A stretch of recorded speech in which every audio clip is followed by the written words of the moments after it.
Mga minamahal kong mga kapatid at mga kababayan, ang watawat na naladlad sa inyong harapan ay siyang watawat ng ating bansa, ang Pilipinas. Kumakatawan ito sa isang bayang nagkakaisa na sa bawat himaymay ay may angkop na hugis ng kapungkuan. Isang kung sakop ng mga lupain na wala kabawasan. Isang republika, demokratiko, malaya at nagsasarili. Ito ay siyang sagisag ng ating pambansang kalayaan na nagsasalarawan ng lahat ng kaakit-akit at dinadakila sa buhay ng Pilipino. Hinubog ng matipunong kamay ng panahon, binigyang buhay ng isang mapagmahal sa kalayaan, mga mamamayan at inakay ng mapagpalang diwa sa luklukan ng mga bansa. Naging pamalagi ang palatandaan ito ng ating mga pagmamana at nabubuhay na sagisag ng ating mga karapatan nang tayo ay isinilang.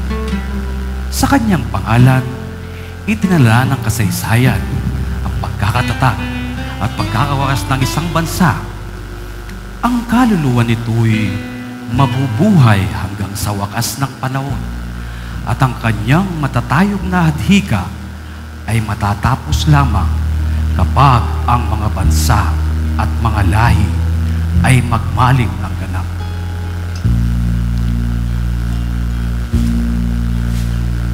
Ang araw ay nangangahulugan ng kawalang hanggang buhay ng ating bansa at sa gisag ng palagi ang liwanag na pumapatnubay sa kapalaran ng ating lahi. Ang 8 silais ay kumakatawan sa unang mga lalawigang nagkasama-sama. Tinutukoy ng 3 mga bituin ang 3 malalaking mga puo: Luzon, Visayas at Mindanao, na hinihandog sa atin ng kalikasan ayon sa kalooban buong may kapal. Ang puting tatsulok ay nagsasaad ng isang mapayapa at magiliw nating mga hangarin, gayon din sa katapatan at kawagasan ng ating mga gawain ng 3 mga simulay ng masonerya: ang pagmamahal kapatid, pagsaklolo, at katotohanan, at ng mga banal na panuntunan ng pananalig, pag-asa, at pag-ibig. Ang buhaw sa kalawakan ay nagpapakilala ng ating pag-ibig sa inang bayan at ng ating matayog na panuntunan at hangarin. At ang lapad na habing pula na nagpapakilala at nagpapahayag ng ating walang humpay na kakayanan na nagpapanatili sa atin sa isang bahagi ng kalawakan sa kalangitan. Sa kabuuan, ang tatsulok, ang araw at ang 3 mga bituin na bumubuo sa ating watawat ay malinaw na sagisag ng pagkakapatiran ng tao sa ilalim ng patnubay ng pagiging ama ng Diyos. Tulad ng pinapangarap ng ating mga ninuno, naway pumailan lang ito sa ibabaw ng mga lupain ng maliligayang mga mamamayan sa panghabang panahon.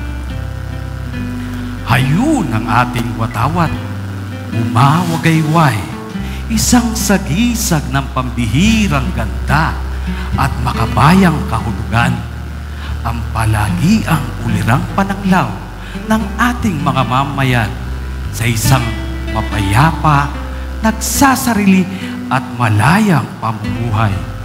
Magpugay kayo dito, sapagkat ito ang kabuuang ganap ng kaligayahan at kagalakan ng ating mga ninuno sa panahon ng siglong nagdaan.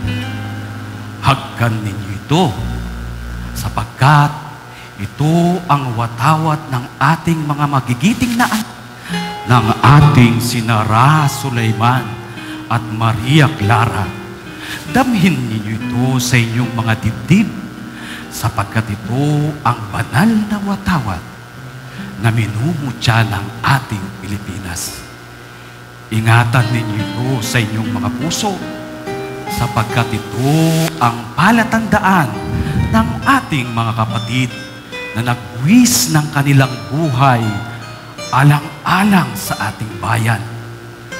Mahalin ninyo ito, sapagkat ito ang walang kasing halagang alaala na mananatili magpakailanman sa lahat ng magiging katatayuan natin sa buhay.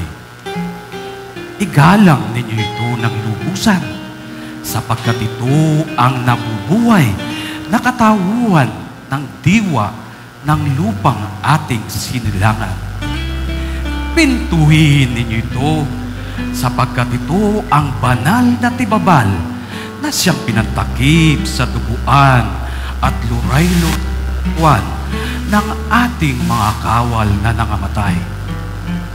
Magpala at ialay ito sa may kapal, sapagkat ito ang bunga ng pagpapakasakit ng ating mga bayaning namamayapa na.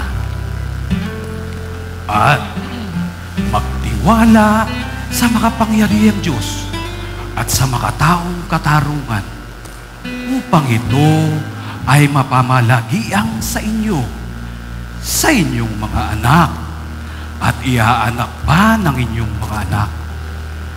Luwalatin at lalong higit na pagpalain ng ang mga nangamatay sa kapakanang ito ay di nangamatay ng walang